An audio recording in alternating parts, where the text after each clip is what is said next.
El primer versículo de este capítulo nos hace ver que una vez llegó al trono, Salomón se fortaleció tanto interna como externamente.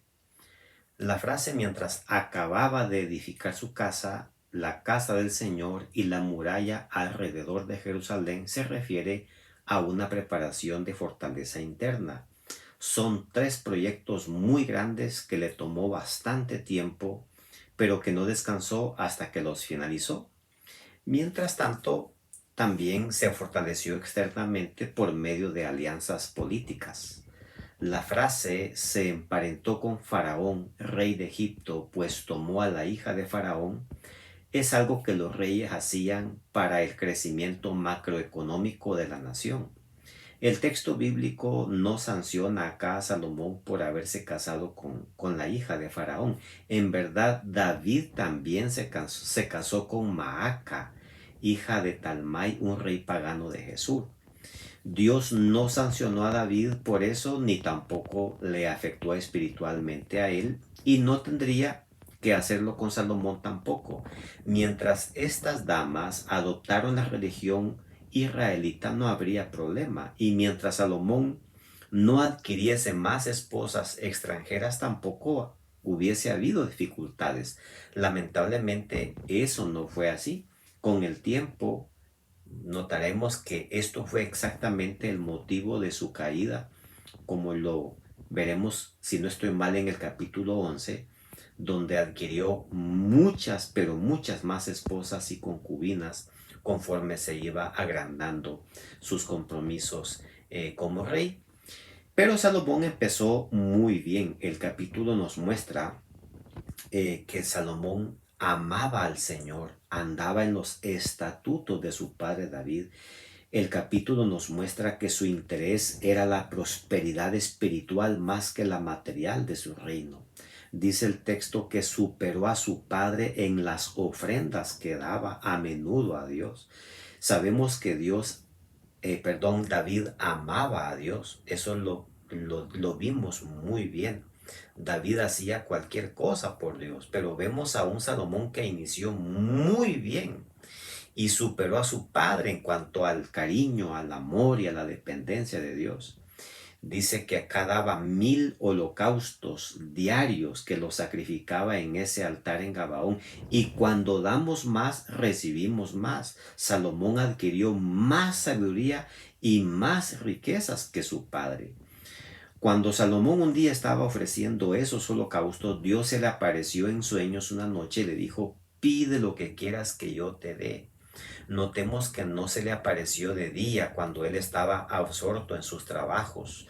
Lo hizo en la quietud de la noche. Dios escoge el silencio de la noche normalmente para hablarnos.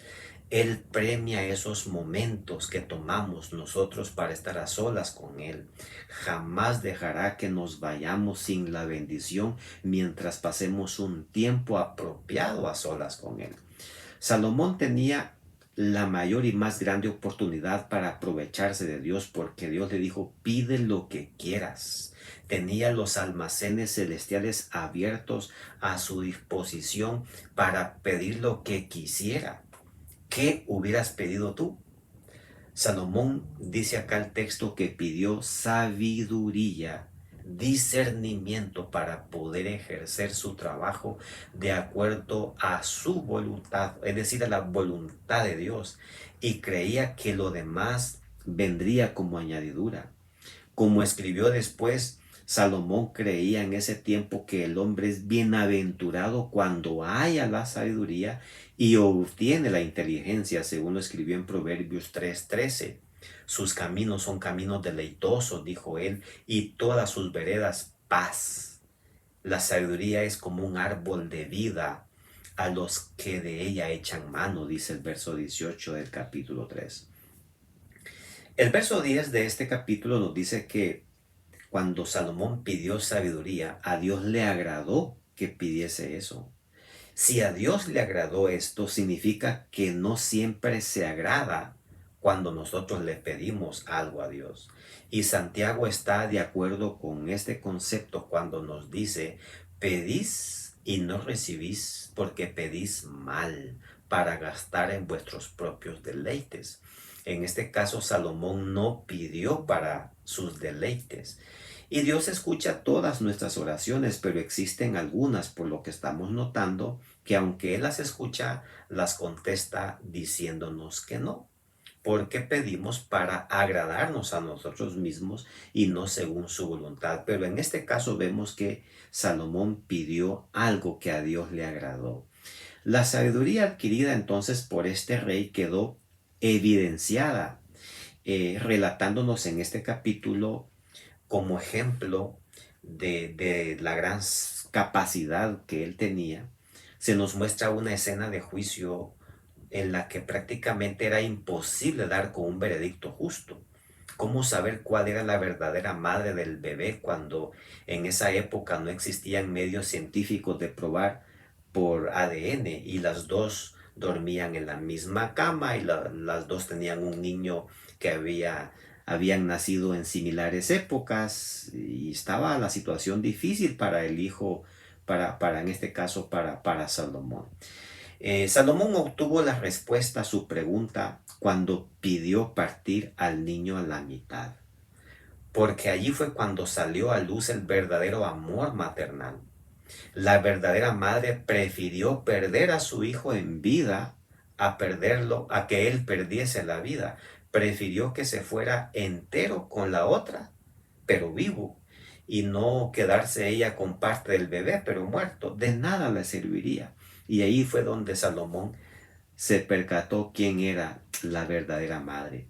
El veredicto final que dio Salomón fue tan acertado y a la vez justo que dice el verso 28 que se ganó para siempre la admiración y el respeto de todos.